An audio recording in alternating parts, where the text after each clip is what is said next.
మీ ఎలాంటి వ్యాపార ప్రకటనలకైనా వెంటనే మా ఛానల్ సంప్రదించండి. అందరికి నమస్కారం. నేను శిరీష. ప్రస్తుతం మనతో పాటు ఉన్నారు ప్రముఖ ఆధ్యాత్మికవేత్త జ్యోతిష్య పండితులు పవన్ కుమార్ శర్మ గారు. గురుగారితో మాట్లాడదాం. గురుగారు నమస్కారం అండి. శ్రీమాత్రే నమః.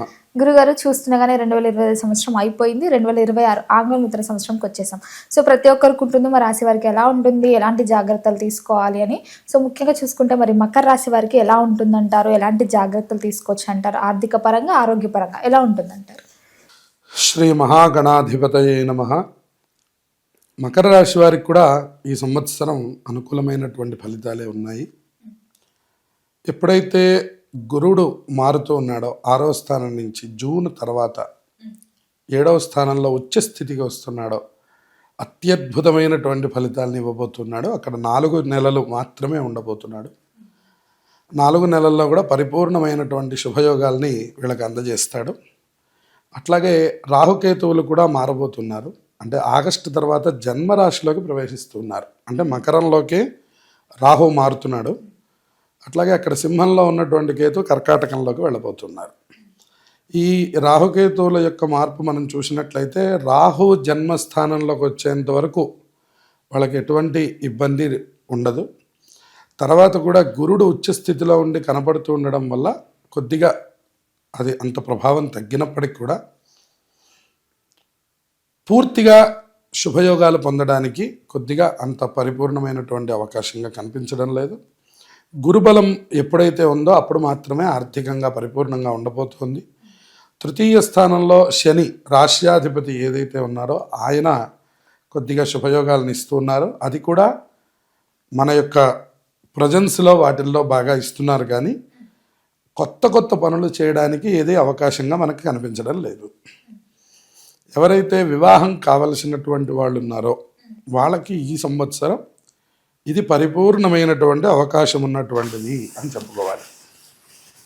ఎందువలన అంటే గురుబలం ఎప్పుడైతే 7వ స్థానంలోకి ప్రవేశిస్తుందో, అంటే జూను 1వ తారీఖు తర్వాత గురుడు దాంట్లోకి కర్కాటక రాశిలోకి వస్తున్నాడో అప్పుడు వీళ్ళకి మంచి వివాహ యోగాలు కనబడుతూ ఉన్నాయి. అలాగే గురుబలం ఆర్థికంగా చక్కటి అనుకూలత కనపడుతూ ఉన్నది. 2వ స్థానంలో ఉన్నటువంటి రాహువు 8లో ఉన్న కేతువు ఇచ్చే చిన్న ఒడిదుడుకుల్ని కూడా తట్టుకునేటటువంటి మానసిక ఆర్థిక బలాలు ఆ సమయంలో ఏర్పడబోతూ ఉన్నాయని చెప్పుకోవచ్చు. గురుగారు, మరి మొత్తం మీద చూసుకుంటే ఈ మకర రాశిలో ఉన్న విద్యార్థులకు ఎలా ఉంటుందంటారు ఈ ఏడాది అంతా? ఎలాంటి జాగ్రత్తలు తీసుకోవచ్చు అంటారు విద్య పట్ల?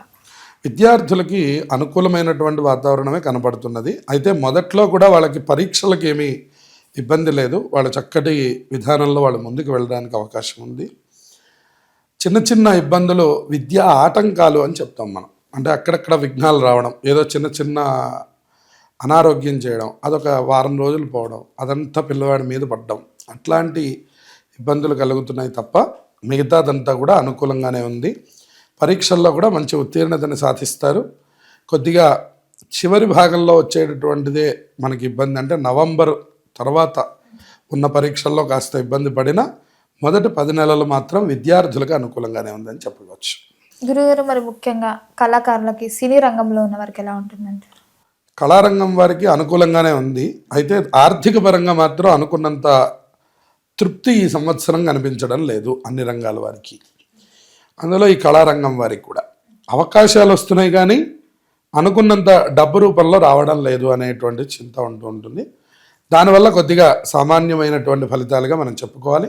కానీ అవకాశాలు మాత్రం మీరు అనుకున్నట్టుగా చక్కగా రావడం, అలాగే ఎవరైతే నిలదొక్కుకోవాలో వాళ్ళకి పరిపూర్ణంగా వాళ్ళకి మంచి శుభయోగాలు కలగడం అనేటువంటిది కనబడుతున్నది.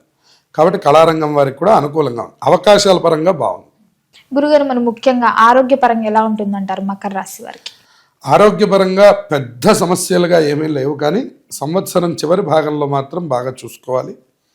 మొదటి నుంచి నవంబర్ వరకు ఉన్న సమయంలో మాత్రం ఆరోగ్య సమస్యలకి ఎటువంటి ఇబ్బంది కనిపించట్లేదు. గురుగారు, మరి ముఖ్యంగా చూసుకుంటే ఉద్యోగ వ్యవస్థలో ఉన్న వారికి ఈ సంవత్సరం ఎలా ఉంటుందంటారు? ట్రాన్స్పోర్ట్స్ అయినా, ఉద్యోగం మారాలి, ఇక్కడ స్ట్రెస్ ఉంది, వేరే ఉద్యోగం చేస్తాం అనుకునే వారికి మరి ఈ ఇయర్లో వీళ్ళకు మారొచ్చు అంటారా ఉద్యోగ పరంగా? ఉద్యోగం మారడానికి జూన్ తర్వాత అవకాశం బాగా ఉంది. అందువల్ల వీరు ఉద్యోగంలో జూన్ తర్వాత నుంచి వీళ్ళు ఏదైనా నిర్ణయం తీసుకుంటే అది వీళ్ళకి మంచి శుభయోగాల్ని కలిగించబోతోంది. మిగిలినటువంటి వాళ్ళు ఎవరైతే ఉన్నారో వీలైనంత వరకు ఉద్యోగం మానకుండా అక్కడే కొనసాగడం మంచిది. ఎందుకంటే స్ట్రెస్ అన్ని చోట్ల మీకు ఉంది ఇప్పుడు ఈ సంవత్సరం.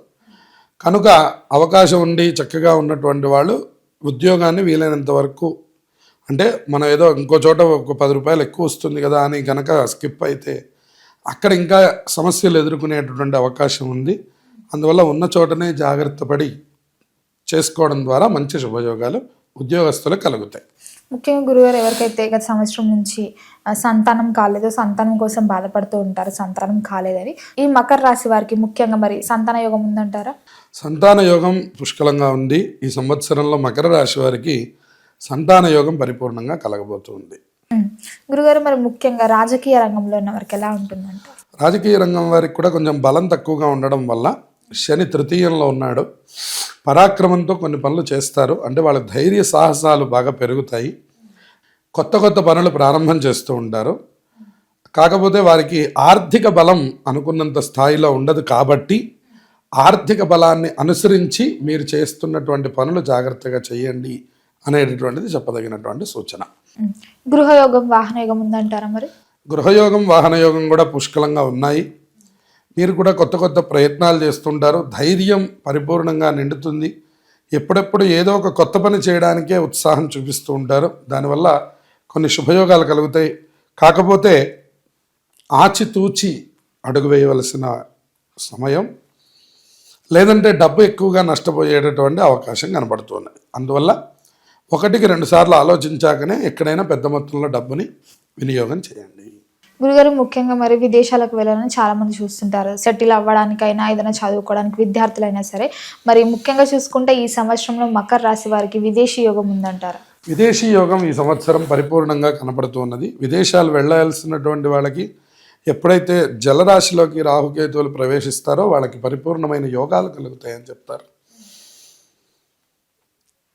అందువల్ల ఈ రాశి వారిది, ఈ రాశి కర్కాటక రాశి 2 జలరాశుల కిందే మనం చెప్తాం. కాబట్టి ఎప్పుడైతే ఆగస్టు తర్వాత ఈ యొక్క రాశులు మారుతున్నారో రాహుకేతువులు, అప్పటి నుంచి వీళ్ళకి మహాయోగం పట్టబోతున్నది. విదేశీ సంబంధంగా చక్కగా అనుకున్నటువంటివన్నీ ముందుకు వెళ్తూ ఉండడం, చక్కగా అనుకున్న పనులు పూర్తి చేయడం, విదేశీ ప్రయాణాలు చక్కగా జరగడం లాంటివి జరుగుతూ ఉంటాయి. ముఖ్యంగా మరి రైతులకు ఎలా ఉంటుందంటారు? రైతులకి బాగా లాభములు కనిపించడం లేదు, కానీ పని సామాన్యంగా ధైర్యంగా పని చక్కగా జరిగిపోతూ ఉంటుంది. పనులు వాటిల్లో ఎటువంటి ఆటంకాలు వీళ్ళకేం కనిపించడం లేదు. పంట దగ్గర కానీ, పంట దిగుబడి కానీ అన్ని విధాలా బాగుండబోతోంది. కొద్దిగా ఆర్థికపరమైనగా మాత్రం సామాన్యంగానే ఉండబోతోంది అని చెప్పి. గురుగారు మరి మొత్తం మీద మకర రాశి వాళ్ళందరూ చేసుకోదగ్గట్టు ఏదైనా పరిహారమైనా ఏ దైవాన్ని పూజించమంటారు? వీళ్ళు రాహుకేతువుల యొక్క దోషం మనకి ప్రధానంగా కనపడుతున్నది. మంగళవారం నియమాలు పాటిస్తూ, అలాగే ఆంజనేయ స్వామి వారికి ఒక 108 ప్రదక్షిణములు మంగళవారం కానీ శనివారం కానీ చేస్తూ ఉంటే ఈ రాశివారు ఈ సంవత్సరం మొత్తాన్ని కూడా చక్కగా గట్టెక్కిస్తారు. ఒక్కసారి గానుగాపూర్ కానీ, అలాగే దత్తాత్రేయ క్షేత్రములలో ఏదో ఒక గురు క్షేత్రాన్ని దర్శనం చేసి ఆ గురువు యొక్క అనుగ్రహాన్ని కనుక పొందినట్లయితే సమస్త శుభాలు కలుగుతాయి. గురుగారు మొత్తం మీద 2026 సంవత్సరంలో మకర రాశి వారికి ఎలా ఉండబోతుంది, ఎలాంటి జాగ్రత్తలు తీసుకోవాలో తెలియజేసినందుకు ధన్యవాదాలు. శుభమస్తు.